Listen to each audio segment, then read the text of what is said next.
हिते अवां कहिड़े सिलसिले में आयल आहियो ऐं इस्पताल जे दौरे दौरान अवां खे कहिड़े क़िस्म जा मसइला नज़र कुछ आया? ॾींहंनि खां इहे मुसलसल कंप्लेन्स अचनि पियूं मदे जी तालका अस्पताल जे बारे में।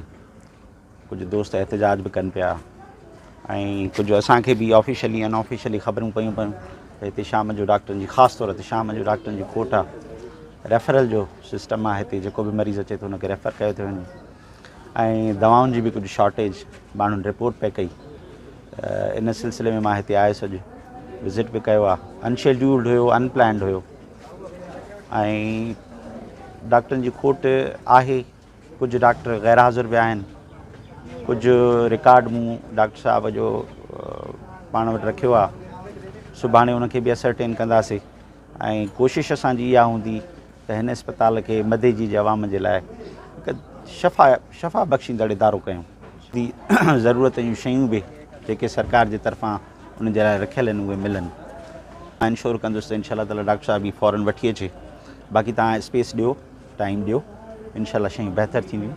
असां बि डॉक्टर साहब सां गॾिजी बीहंदासीं ऐं तव्हां बि गॾिजी बीहंदव। सर, बुनियादी तरह जेका अस्पताल जो जेको मसइलो आहे उहो अमले जी खोट आहे। तव्हां पाण ड्यूरिंग विज़िट जेको आहे इहो इज़हार कयो त हिते डॉक्टर जेको आहे अमलो अचण लाइ तयारु न आहे, त उहे जेके अमलो अचण लाइ तयारु न आहिनि उन जा रीज़न्स छा आहिनि? उन्हनि खे ख़तमु करण जे हवाले सां तव्हां ई कयो क़दम खणी सघो था? इहो ई डॉक्टर साहब खे सुभाणे मूं मीटिंग लाइ घुरायो आहे। हुते DHO साहब बि हूंदो हुते, ॿिया जेके सिहत खाते जा अमलदार आहिनि, ऑफिसर आहिनि, उनखे बि घुरायो आहे। बेसिकली असांखे पहिरियों त मसइलो ॾिसणो पवंदो न, त मसइलो छा आहे।